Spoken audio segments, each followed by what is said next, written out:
Hey, what's up, guys? And man, oh man, dude. Um, if you had told me years ago, right, that I would eventually start a small independent startup company manufacturing BMX parts in Ohio, and you had told me that that company would go on to become extremely successful in its venture and whatnot.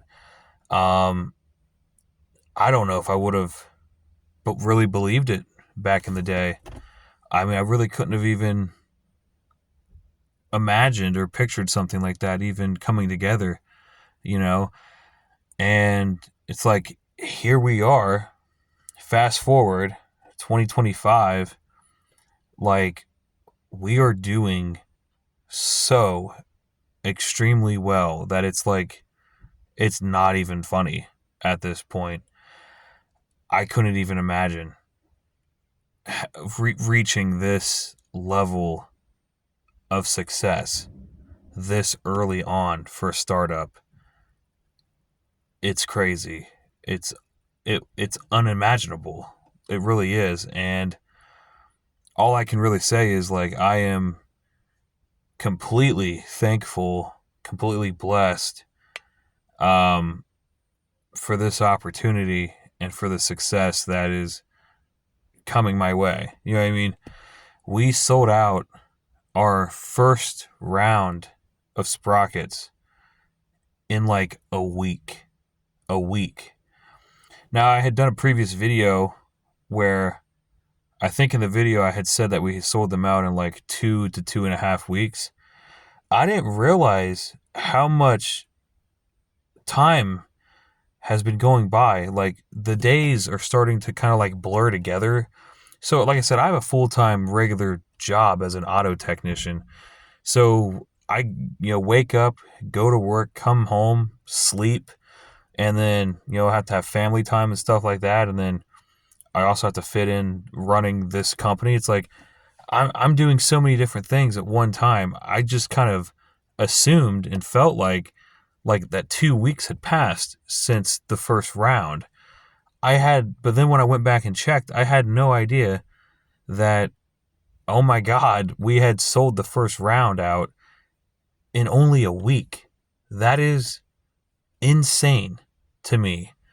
And now here we are, moving on, starting batch number two. About to get I already have people placing orders and pre-orders to reserve, a spot to one of those sprockets and whatnot, so that they have a chance to get one before they, you know, actually go and get sold out and whatnot. It's crazy. It is crazy how ridiculously well these sprockets are actually doing. It's insane. Like I I couldn't have even imagined this. Had you told me like years ago, I would have just thought you were crazy. I think, you know what I mean? And here we are. Here we are. I don't think people understand how much time and effort and money that I myself had to put into even getting this thing off the ground. Our very first prototype sprocket, to make that cost us like almost $500 to make the very first prototype sprocket. People don't understand. I mean, you got people that just all they do is ride the bike and stuff like that. They don't really know what goes on behind the scenes.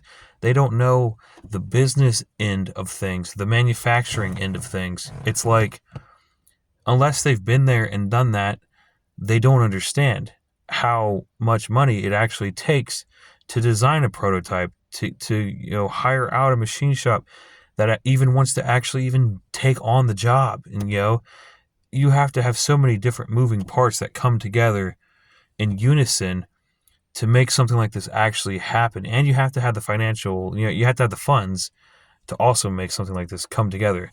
And I get, a lot of people don't have those funds. Times are tight right now. People are more worried about, eating and food and putting gas in their cars and keeping their rent paid up. It's like not everyone is in the position to just start dropping a bunch of money to start a company, obviously. You know what I mean? So I'm very blessed to have that opportunity and to be able to be in a position to do something like that. Like I said, maybe I'm a little slightly luckier than most people, being an auto technician in the car industry, with mechanics and stuff like that. I could see how it'd be very difficult if somebody was like flipping burgers at like a Burger King or a McDonald's and trying to do something like this. It would be that much more difficult, obviously. So I think I'm, a little bit lucky that I went down the career path that I went down, because it could have went any which way. You know what I mean? And I just decided to do automotive, and it worked out. So I take all my own personal money that I make from my technician job, and I put it into this company. You know what I mean? So I don't want people to think like, oh, this was easy. This was a walk in the park, or this was cake, or anything like that. A lot of things had to come together for this to even happen, for this to even get off the ground. Like I said, the very first prototype sprocket cost us like almost $500 to create, because you had to pay to have them help design a 3D rendering. So you had that, you had a design fee, you had a programming fee, then you had the actual price to actually have them physically machine it out. Then you had the price of the actual raw material, the aluminum coming through. A lot of moving parts that come together to actually create something, to create an actual product in manufacturing, is what a lot of people don't understand, the inner workings of something like that. So it's easy for them to look back and be like, oh, screw this guy, screw that guy. Oh, that's easy. That's a walk in the park. Anybody can do that. No, not just anyone can do something like that. That's not true. You know what I mean? You have to definitely have things lined up. You have to make good financial decisions. You have to be slightly responsible in order to make something like this a reality. You know what I'm saying? Like, it takes a lot of work, man, a lot of blood, sweat, tears put into something like this.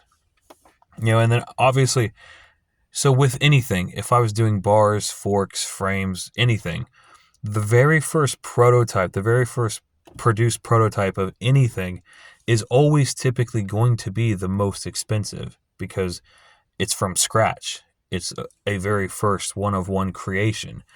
And everything after that first prototype will go drastically down in price to manufacture. Like, the cost will drastically drop after that very first one, because now we already have the design, we already have it programmed in, the machine knows what to do, where to cut, So everything after that first prototype, the price drastically drops down, because now all it has to do is replicate and duplicate, that product.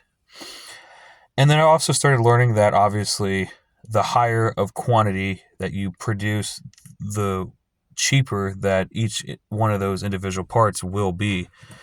It's really crazy to think about, but like, it costs more money to produce in small quantity than it does to produce in large quantity, and it took me quite a while to kind of understand that and to figure that out. But once I did kind of figure that out, I understood what they were talking about. Because, like, yeah, if you have something in on the machine, what I'm saying, the machine, to CNC something, and you have all this material to work with, the more that you can produce within that first hour, the cheaper that every one of those individual parts is to create, versus doing very small, like 1 or 2 or 3. You know what I mean? I don't know if anyone's following along with this, but yeah. But anyway, the whole point is, like, at the end of the day, we've pretty much done everything that we said we were going to do. We've pretty much kept our word on everything. When I created the very first Facebook page for this company, which has been very recently, like, what I'm saying, within like the past month or something, we're very brand new. But even when I created the Facebook page for this company, people were saying, "Oh, they're fake. Oh, they're not real. They don't exist." They don't even have any actual physical product or anything, etc., so on, so on. And then we started releasing physical product. And then they just had something else to say. Oh, their product sucks, blah, blah, blah. So the point is like,